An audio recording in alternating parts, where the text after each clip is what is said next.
Pugilism Company. This is your boy Reed, the Black Burnt Sugar. We chilling on it, man. We're going to get right into the weekend events this Saturday, May 12th, the birthday of my oldest child, Brittany. We got Vasil Lomachenko versus Jorge Linares on ESPN. Both men weighed in today, 134.6 pounds each. It's going to be a good fight. It's going to be a good fight early. It'll be competitive, but by Lomachenko standards. Y'all seen his fights. I mean, he's made the last 4 dudes quit. 2 of them was undefeated. The Axeman Walters and Guillermo Rigondeaux, however it's pronounced. They both quit, along with Jason Sosa and Miguel Mariaga, I believe. So by those standards, this fight here with Linares will be more competitive. I'm not saying it's going to be as competitive as the Orlando Salido fight, the fight that Lomachenko lost, but seemed well on his way to winning, until that 12th round when he hurt Salido real bad in the 12th, but then the bell pretty much saved Salido. Had they fought again, Lomachenko obviously would have beat him, and I believe that's why Salido has been sitting on the monetary demands that he has for so long. Won like $1 million. Back when Lomachenko wasn't making $1 million, Salido was wanting $750,000 and all of this. He didn't really want the fight. He knows he got away with one. Anyway, getting on to Linares, man. Like, he's a 3-weight world champion himself. He's been confident throughout the pre-fight. He was confident at the weigh-in. He's saying all the right things. And let's go ahead and put it out there. Just like Lamont Peterson said, hey, if I can beat an Earl Spence, I think that'll get me into the Hall of Fame, the Boxing Hall of Fame. Well, 3-weight world champion Jorge Linares, I dare say, if he were to upset Vasil Lomachenko, who's probably the best fighter in the world pound for pound, no worse than 2 or 3 for sure on anybody's rankings. If Linares were to beat him, that would probably, to me, that would push him over the edge. Now, let's not pretend the Boxing Hall of Fame is terribly difficult to gain entry into, but still, lesser fighters are in there now than Linares would be coming off of titles in 3 different weight classes plus a win over Lomachenko. So that's motivation in and of itself right there. Like I said, it'll be an interesting fight early. Linares he's not bad offensively. He's got real good offensive skills. He's tall, he's rangy. He's equal parts boxer and brawler. Like he can try to fight inside with you, or he can try to stay on the outside. The problem is, man, that defense, that chin, that skin, it's like, oof, those are just 3 bad recipes, especially against a guy like Lomachenko. So right out the gate, we know Linares, he's going to be touched. He's going to be hit early and often. In this regard, Lomachenko's power will be tested. Now, we know he's not Mike Tyson of the lower weights. He's not just murking dudes with one shot. But at the same time, he's like, look at that Roman Martinez KO. You know what I'm saying? Like, he can do you.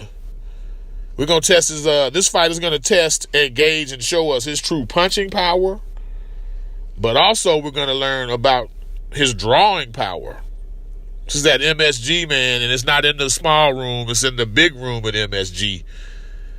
That's like 20-21 grand capacity.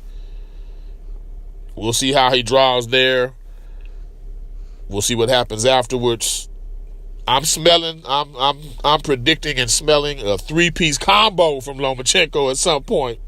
I can't wait, and believe you me, we'll report on it. Vanes Martirosyan kickstarted it. I think Lomachenko is going to follow suit. We're going to point out 3-point combos because that's who we are. Pugilism company. That's who we are. That's what we do. But as for the fight, man, I got Lomachenko stopping Linares in 7 rounds or less. It'll be fan-friendly early. By the 3rd or 4th, I see Lomachenko really establishing dominance. I'm expecting at least 1 knockdown, some blood from Linares because he does cut. He may arguably win a round or 2, which, by Lomachenko standards, that's a competitive fight. But yeah, he just gets hit too much. He gets hit too much, man. That defense, that chin, that skin. And Loma's so accurate and likes to hurt and punish you. Yeah, it's not going any more than 7. You can put that in your pipe and smoke it.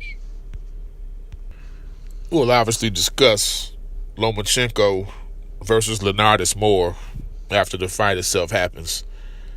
I want to get into my first extended look at Mr. Devin Haney. He fought Mason Menard tonight on Showbox. I didn't know, I learned some things about the brother tonight, in and out of the ring. Hell, he turned pro at 17. He's just now 19. Trains at the Mayweather boxing gym. In hindsight, I knew that because my point of reference with him was the Mayweather boxing gym, the Mayweather television predictions that they do, where Jeff Mayweather, he takes a microphone and camera around to everybody in the gym, and they make predictions on upcoming fights. That was my point of reference for Devin Haney. So it was good to finally see him fight. The Floyd influence is obvious in and out of the ring, but it's not in a superficial, like surface level way, like the way it is with Broner. I mean, Haney, he wants to be that dude outside of the ring, it seems, but in the ring, like, Broner would kind of shoulder roll and this and that, but his similarities to Floyd were just on the surface. I'm seeing more of a true similarity to Floyd and Haney in terms of his movement, the reliance on his jab. He's very quick. He changes directions well. At one point, he works well off the jab. He'll jab you. He'll do the 1-2. He can hook off the jab. He can throw uppercuts off the jab. He can double the jab, double hooks. Like, he can just a very good, well-schooled, well-polished fighter. He was quicker than Menard, obviously, but I don't want to sell Menard short. Menard was quick himself. He's not like some slow, plodding, crude fighter, but nonetheless, Haney was just way, like, light years ahead of him in terms of speed. It was evident by probably the second, third round that, yeah, he had no chance of winning. Mr. Menard didn't. Also saw traces of Sweet Pea Whitaker in Mr. Haney. He a couple times put his hands by his sides and was shuffling left to right in front of Menard. Like, he wasn't shuffling out of position of getting hit. He was shuffling right in front of him, left, right, then he would throw punches from those weird angles. It was a good all-around performance, man. It was kind of reminiscent to me of, like, Shakur Stevenson, because, like Shakur, Haney's still working with his young man strength and power. Once he get that grown-ass man strength and power, I will expect his ability to hurt his opponents to increase. Now, he did get the stoppage. Menard's corner stopped it, but he was never dropped. He was buzzed a few times, didn't look seriously hurt at any point, but it was completely one-sided, and it was a wide stoppage. Speaking of the corner of Menard, Derek James's brother, Maurice, was one of the people in the corner, along with Dallas area manager of boxers named Nathan Pepitone. Menard was inactive for 14 months. And as for the fight, man, aside from dapping up during the ref's instructions, he really didn't lay a glove on Haney all night. More power to him, but yeah, just a different class. I look forward to seeing more of Devin Haney for sure. Before we get out of here, we're going to be in and out. Just FYI, want to get into a day in boxing history. And why not pick the day of the Lomachenko fight? That's May 12th. Let's pick May 12th. Also on this day, Saddam Ali will be facing Jaime Munguia on HBO. But I'm sure if you're like me, you're going to DVR that one and watch the ESPN Lomachenko card live. Anyway, on 5/12, the year 2001, Felix Trinidad KO 5 William Joppy. This was a good time in boxing. Trinidad was putting it down well. He was going for it. His goal was to be one of the greatest fighters of all time. And this is coming off the heels of what was a disappointing fight with Oscar De La Hoya. It was billed the fight of the millennium or something to that effect. I forget what they called it, and it was very much hyped and anticipated.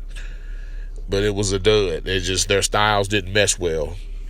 Anyway, despite the bad press, Trinidad stayed aggressive in terms of his matchmaking, and he took him no time to fight his way from that bad publicity. He fought David Reed next. David Reed was a gold medalist in 96. Like Floyd Mayweather won a bronze that year, David Reed won a gold and beat a Cuban fighter by knockout to do so. Trinidad fought Reed right after De La Hoya. Then I know he fought Fernando Vargas for a unification at 54, which was one of the better fights I've ever seen. I even mentioned that a few podcasts ago. He also fought Mamadou Thiam. I forget which one he fought first or second, but like Tito was on the run, man. This was all leading into the middleweight tournament, which Don King put together. So on May 12th, Don King put his WBA middleweight champion, William Joppy, in against Felix Tito Trinidad. Trinidad moving up from 47. And Joppy, he said he wasn't having it. There's no way this dude's going to move up 2 weight classes and beat me at middleweight. That led to Joppy coming out just... Joppy was a cutie. He was like a mover, a dancer, a slickster. He would outpoint you. But he came in trying to outman Felix Trinidad. And even at 160 pounds, despite Trinidad having previously been a champion at 47 and 54, he had more than enough power at 160.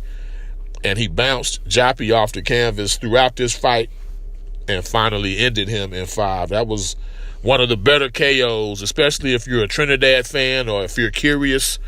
If you want to see a vintage Felix Trinidad fight, I highly recommend Trinidad versus William Joppy. Anyway, y'all, I've been on long enough, man. Sarge, you be on me when I go past 8 to 10 minutes. I went past it. My bad, Sarge. Damn. Pugilism Company. This is Reed, Blackbird Sugar. Till next time, y'all. God bless. Peace. Making his second defense of his IBF Welterweight Championship of the World, ladies and gentlemen, please welcome Errol, the Truth, Spence Jr. Special and unique because this is really a first. Really the first time that Showtime Championship Boxing has been here in Dallas.